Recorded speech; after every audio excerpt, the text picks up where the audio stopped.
મેઘરજ, માલપુર, ભરૂચ અને કુમારજીભાઈ વિધવા બહેનોનું સંમેલન બોલાવ્યું.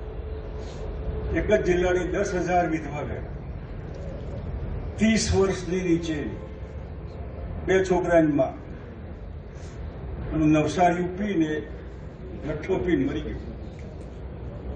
બહેનો કહે કે આ પીવે છે ને, પીવાનું પીને મરી ગયો તો સારું પીવડાવો ને પીવું હોય તો.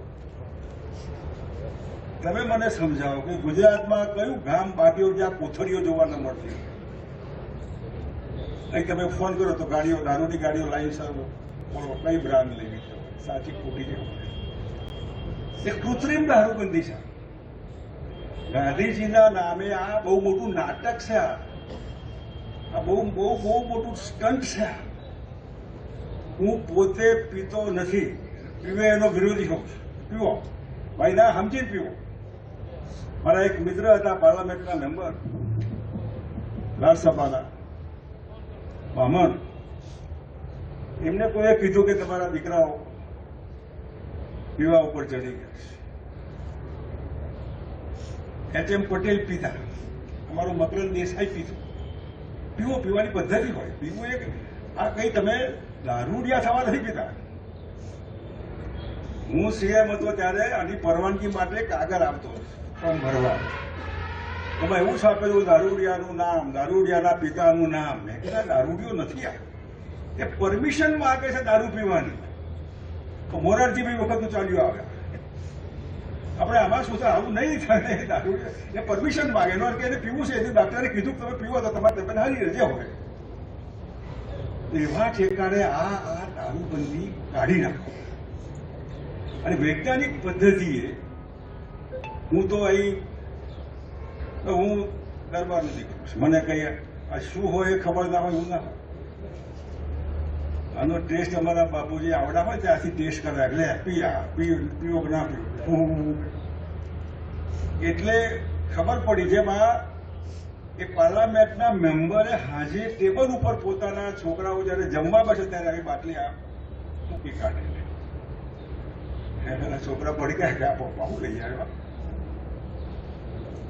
એ પપ્પાએ કીધું લ્યો પીવો તમે,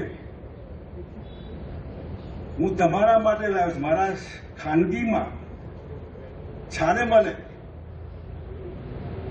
તમે પીવો, તમે સમજીને પીવો, તમે કેમ પીવો છો.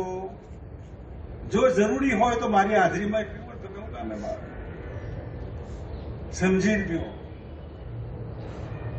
આપણે સમજીને બધું કરીએ તો એના રસ્તા નીકળે. એ દિવસથી છોકરાઓ છોડી દીધું. અને અમે બી જાહેર જીવનમાં આવ્યા ત્યારે મોરારજીભાઈએ કીધેલું કે ડબલ સ્ટેન્ડર્ડ ન જીવા. આમ ને તેમ ને અહીંયા અમને બહાર બી જેવા હોય એવા પબ્લિકમાં. અને એ દિવસથી આમ કરીને પાણી મૂક્યું.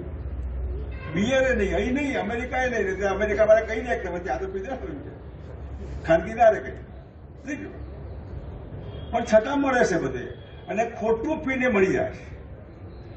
હું એમાં આદિવાસીઓને, આપણા પટ્ટાના ઠેઠ આખા ઠેઠ સુધીમાં એમને આનો દારૂ ગાળવાની ભઠ્ઠી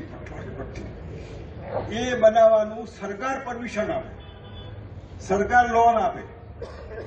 મોવડાનો દારૂ જેને પીવો હોય પીવો. દૂધની બાટલી ઉપર લખેલું હોય કે 8 ફેટનું 9 ફેટનું ટોન મિલ્ક કે ફલાણું, કે દૂધની બોટલ ઉપર લખેલું હોય છે ને કોથળી ઉપર આ દૂધનો ભાવ કેટલો, દૂધમાં 9 ફેટનું છે 7 ફેટનું.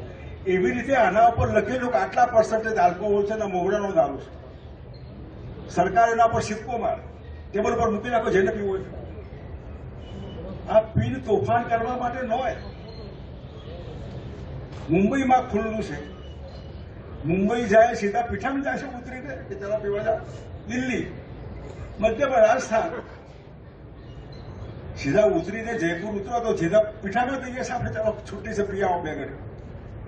આબુ જતા હોય જુદી વાત છે. ગુજરાતની રાયમાં ઉદયપુરને આબુ જે લગ્નો રાખે છે ઉદયપુરમાં, એમાં પીવા માટે રાખે છે. અહીં પીવો તો લગ્ન જ ના થવા. એટલે આ બધામાં આ એક અલગ વસ્તુ છે.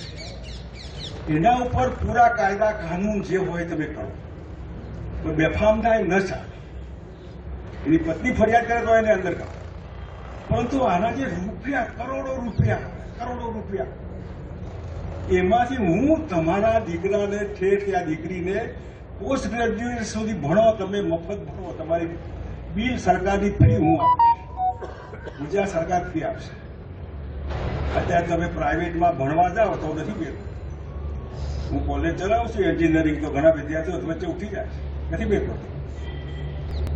તમે ગમે તે પ્રાઇવેટમાં જેવીએસમાં ભણો, જ્યાં ભણવું હોય ત્યાં ભણો, ગુજરાતમાં તમારા આવક 12 મહિનાની 12 લાખ રૂપિયા હોય, 15 લાખ બી હોય, ચાલો, એમના બાળકોને ઠેઠ સુધી મફત ભણાવવાનું. પ્રાઇવેટમાં ભણાવો તો પણ એની ફીની જવાબદારી સરકાર. એવું દવાખાનું અત્યારે 4-5 લાખ રૂપિયા સિવાય દવાનું દવા એટલી મોંઘી, ડોક્ટરો બી એવા મોંઘા, હોસ્પિટલો મોંઘી. તો જેની આવક 12 લાખ રૂપિયા હોય 12 મહિનાની, આમાં હું નથી માનતો 12 લાખ વાળા બધા જીરાવાળા સારા ખેડૂતો હશે, વધારે એમની હશે 12 ની 15 લાખ હશે, તો 15 લાખ રૂપિયા આવક તમારી હોય 12 મહિનાની, એના પરિવારને દવાખાનું પણ તમે ઝાયડસમાં જાઓ, એપોલોમાં જાઓ, જ્યાં જવું હોય ત્યાં સરકારી જરૂરી નહીં, એમાં પણ સરકાર એનું બિલ સરકાર આપે, એનું ઇન્સ્યોરન્સ કવર થઈ જાય. હવે અનેક નાના મોટા પ્રશ્નો, બેકારી, સલામતી, જમીનોના ડખા, ન્યાયતંત્રના વાયદા, ઓહો, કલ્પના બહારનું, જ્યાં જઈએ ત્યાં આપ ફાટ્યું હોય એવું લાગે. અને આ બધાથી તમે ધરાઈ ગયા હોય. અને ભૂતકાળમાં અમારું 12 મહિનાનું ક્યાંક થોડું તમારા હાથમાં આવ્યું હોય, તમને સારું લાગ્યું હોય, તો ફરીથી આ પ્રયોગ બનાસકાંઠાથી કરવો છે. બનાસકાંઠા, રાધનપુર, ભલે પેલી બાજુ બી હોય. અને એટલે આજે અને બાપોના માથે જવાબદારી સાથે ફરીથી લાવો, ત્યાંથી શરૂ કરીએ. એટલે ધોલાભાઈ ને કીર્તિભાઈ બધાને કીધું કે જવાબદારી જો માથે, આમાં સારા માણસો જોઈએ. બધા કે રાજકારણમાં સારા માણસોનું કામ નહીં, તો ગુંડાઓનું કામ તો પછી ફરિયાદ નહીં કરવાની, એ જ ધારાસભ્યોને, કેમ કે એ જ મિનિસ્ટર, ક્યાં સમજ્યો.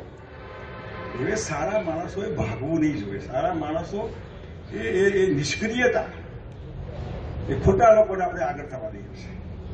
ને કોઈ ડર વગર નિર્ભય બનીને કોઈના બાપડી હારાવાની જરૂર નહીં. તમે લોકશાહી જીવો છો.